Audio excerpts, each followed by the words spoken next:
एक लड़की नहाने की तैयारी कर रही थी कि तभी उसकी नजर वॉश बेसिन पर खून की एक बूंद पर पड़ी। ये देखकर वो तुरंत सतर्क हो गई। उसने अपने कान का वो छेद देखा जो उसने सुबह ही करवाया था, लेकिन वहां से कोई खून नहीं बह रहा था। चूंकि वो 3 और रूममेट के साथ रहती थी, इसलिए उसने इस खून की बूंद पर ज्यादा ध्यान नहीं दिया। लेकिन जब वो नहाकर बाहर आई तो उसने देखा कि कालीन पर भी खून के धब्बे थे। उसने सोचा कि शायद उसकी किसी रूममेट को पीरियड्स आए होंगे और गलती से खून गिर गया होगा। ये सोचकर वो एहतियात के साथ पैर उठाती हुई बाथरूम से बाहर निकली, मगर जब वो अपने बाल सुखा रही थी तो उसने डर के मारे देखा कि टॉयलेट में एक बड़ा मल पड़ा हुआ था। उसे याद आया कि उसकी रूममेट्स बहुत साफ सफाई पसंद करने वाली लड़कियां थी और वे कभी भी टॉयलेट को फ्लश करना नहीं भूलती थी। और तो और उस मल की लंबाई किसी सामान्य लड़की के मल से बहुत ज्यादा थी। अमांडा तुरंत समझ गई कि कुछ गड़बड़ है और कोई चोर घर में घुस आया है। ये पता नहीं था कि चोर अभी भी घर में है या नहीं, इसलिए अमांडा भागकर घर से बाहर निकली और अपनी रूममेट को फोन लगाया, लेकिन किसी ने भी फोन नहीं उठाया। अपनी सुरक्षा के लिए अमांडा ने तुरंत अपने नए बॉयफ्रेंड को बुलाया। उसका बॉयफ्रेंड बहुत शरारती था और उसने दरवाजा खोलते ही उसे डरा दिया। इसके बाद वे दोनों पहली रूममेट के कमरे में गए। कमरा साफ सुथरा था और ऐसा बिल्कुल नहीं लग रहा था कि वहाँ चोरी हुई हो। लेकिन जब वे दूसरी रूममेट के कमरे में गए तो वहाँ का नजारा देखकर वे चौंक गए। कमरा बिखरा हुआ था और खिड़की भी टूटी हुई थी। अमांडा समझ गई कि कोई जरूर इस कमरे में घुसा था, लेकिन अजीब बात यह थी कि कमरे में लैपटॉप और बाकी महंगी चीजें सही सलामत थी। ये साफ था कि चोर चोरी के इरादे से नहीं आया था, लेकिन किसी के घर की खिड़की सिर्फ टॉयलेट इस्तेमाल करने के लिए तोड़ना भी अजीब था। अपने शक को यकीन में बदलने के लिए वे दोनों तीसरी रूममेट के कमरे में गए, लेकिन उस कमरे का दरवाजा अंदर से बंद था। अमांडा ने तुरंत उस रूममेट को फोन लगाया, लेकिन उसका फोन भी नहीं लगा। कुछ गड़बड़ है ये समझकर उसने अपने बॉयफ्रेंड से दरवाजा तोड़ने को कहा, लेकिन वो कई कोशिशों के बाद भी दरवाजा नहीं तोड़ पाया। जब वे दोनों हैरान थे तभी अमांडा ने देखा कि टॉयलेट का मल फ्लश हो चुका था। ये देखकर अमांडा की रीढ़ में सिहरन दौड़ गई, क्योंकि इसका मतलब था कि जब वो घर से बाहर थी तब चोर वापस आया और टॉयलेट फ्लश कर गया। अमांडा बुरी तरह डर गई थी। उसके बॉयफ्रेंड ने पुलिस को फोन करने का सुझाव दिया। तभी 2 पुलिस वाले उनकी तरफ आए। पुलिस वाले एक खोए हुए फोन के जरिए वहां पहुंचे थे, जो अमांडा की एक रूममेट का था। उन दोनों ने पुलिस वालों को बताया कि उनके किराए के घर में चोर घुसे थे। पुलिस वालों ने घर की तलाशी ली, लेकिन उन्हें कुछ भी असामान्य नहीं मिला। जब पुलिस वाले जाने वाले थे तभी एक रूममेट अपने बॉयफ्रेंड के साथ वापस आई। जब उन्हें पता चला कि उनके घर में चोर घुसे थे और एक रूममेट का कमरा अंदर से बंद था, तो उन्होंने दरवाजा तोड़ने का फैसला किया। दरवाजा खुलने के बाद जो नजारा उन्होंने देखा उससे वे सब बुरी तरह डर गए। अंदर उनकी रूममेट की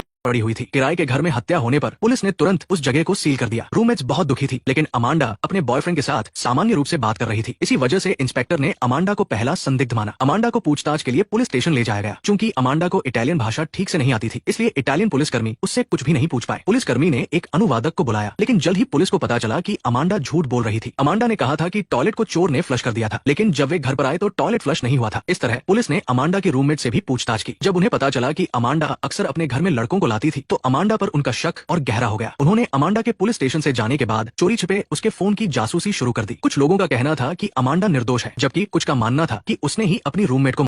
पुलिस स्टेशन में गहमागहमी बढ़ गई थी। तभी एक अनुभवी इंस्पेक्टर ने बात की। जब वो घटनास्थल पर गए तो उन्हें तुरंत खिड़की तोड़ने वाला पत्थर मिल गया, लेकिन अजीब बात यह थी कि घटनास्थल पर महंगे डिजाइनर बैग जमीन पर पड़े थे। ये साफ था कि हत्यारा चोरी के इरादे से नहीं आया था। अमांडा जोर देकर कह रही थी कि वो हत्यारी नहीं है। तभी एक महिला पुलिसकर्मी ने अमांडा की गर्दन पर खरोंच के निशान देखे। इससे पहले कि पुलिस वाले कुछ समझ पाते, अमांडा ने अचानक अपना फोन निकाला और कहा कि उसे एक काम है। अमांडा एक बार में पार्ट टाइम काम करती थी और चूंकि उसके काम पर जाने का समय हो गया था, उसने वहां जाने का फैसला किया। महिला पुलिसकर्मी ने उसे जाने दिया, लेकिन उसे ज्यादा दूर न जाने की चेतावनी दी। अमांडा जल्द ही उस बार में पहुंची जहां वो काम करती थी। बार के मालिक ने जब अमांडा के चेहरे पर तनाव देखा तो उसने अमांडा से छुट्टी लेने को कहा, लेकिन अगले ही पल अमांडा ने मालिक से इस्तीफा दे दिया, क्योंकि अब उसे हत्या का संदिग्ध माना जा रहा था और वो दिन में पूछताछ और रात में काम करके थक जाती थी। मालिक एक दयालु इंसान था और उसने अमांडा की बात मान ली। अगले दिन अमांडा को घटनास्थल पर लाया गया, जहाँ पुलिस उसकी प्रतिक्रिया देखना चाहती थी ताकि उन्हें कोई सुराग मिल सके। जब अमांडा ने दराज में रखी चाकू देखी तो वो वही थम गई। फिर अमांडा का धैर्य टूट गया। जाहिर है वो इस समय बहुत दबाव में थी। हत्या का संदिग्ध मानी जा रही लड़की को पता चला कि उसकी माँ एक वकील के साथ इटली आ रही है ताकि वो उसकी मदद कर सके। ये जानकर अमांडा बहुत खुश हुई, लेकिन इससे जांच करने वाले पुलिस वाले नाराज हो गए। उस रात उन्होंने अमांडा को पुलिस स्टेशन बुलाया। अंग्रेजी बोलने वाला अनुवादक छुट्टी पर था और अमांडा इटालियन भाषा में ठीक से बात नहीं कर पा रही थी। इससे महिला पुलिसकर्मी बहुत परेशान हो गई। उसने अमांडा से घटना वाली रात के बारे में पूछा। अमांडा ने बताया कि शाम 5 बजे वो अपने बॉयफ्रेंड के साथ घर पर फिल्म देख रही थी और फिर उन्होंने एक साथ रात का खाना खाया। महिला पुलिसकर्मी ने पूछा कि उन्होंने कितनी देर तक खाना खाया, लेकिन अमांडा को ठीक से याद नहीं था। तभी अमांडा की माँ का फोन आया, लेकिन महिला पुलिसकर्मी ने उसे फोन नहीं उठाने दिया। उसने और भी ड्यूटी पर मौजूद पुलिस वालों को बुलाया और उन सब ने अमांडा से एक के बाद एक सवाल पूछे। इस पूछताछ से अमांडा का सिर दर्द होने लगा। तभी अमांडा ने टॉयलेट जाने के लिए कहा ताकि वो थोड़ा आराम कर सके, लेकिन महिला पुलिसकर्मी ने पहले उसका फोन छीन लिया। तभी पैट्रिक नाम के एक आदमी का मैसेज आया। महिला पुलिसकर्मी ने अमांडा से मैसेज पढ़कर सुनाने को कहा। जब अमांडा ने मैसेज पढ़ा तो वो हैरान रह गई। उसने बताया कि सी यू लेटर का मतलब अंग्रेजी में बाय बाय जैसा होता है, लेकिन इटालियन पुलिस वालों ने सोचा कि सी यू लेटर का मतलब बाद में मिलते हैं होता है। इसका मतलब था कि अमांडा ने पैट्रिक नाम के आदमी के साथ मिलकर हत्या की साजिश रची थी। वो पैट्रिक अमांडा के बार का मालिक था। अमांडा ने कुछ समझाने की कोशिश की, लेकिन अकेली लड़की 7-8 पुलिस वालों से कैसे जीत पाती। जल्द ही अमांडा का धैर्य टूट गया। जब उसे बहकाया गया तो उसने अनायास ही हत्या की बात मान ली और उसने कबूलनामे पर अपने हस्ताक्षर भी कर दिए। जब अमांडा होश में आई तब तक बहुत देर हो चुकी थी। उसके पास कोई चारा नहीं था, इसलिए उसने कागज और पेन मांगा और जो कुछ भी उसे पता था वो सब लिख दिया। लेकिन पुलिस ने उसकी एक न सुनी और घोषणा कर दी कि केस बंद हो चुका है। पहले संदिग्ध बार मालिक पैट्रिक, दूसरा संदिग्ध अमांडा और तीसरा संदिग्ध अमांडा का बॉयफ्रेंड था। इस तरह दुनिया को हिला देने वाला ये हत्या का मामला आखिरकार खत्म हो गया। जब अमांडा की मां इटली पहुंची तब तक उसकी बेटी को हत्या के आरोप में गिरफ्तार किया जा चुका था।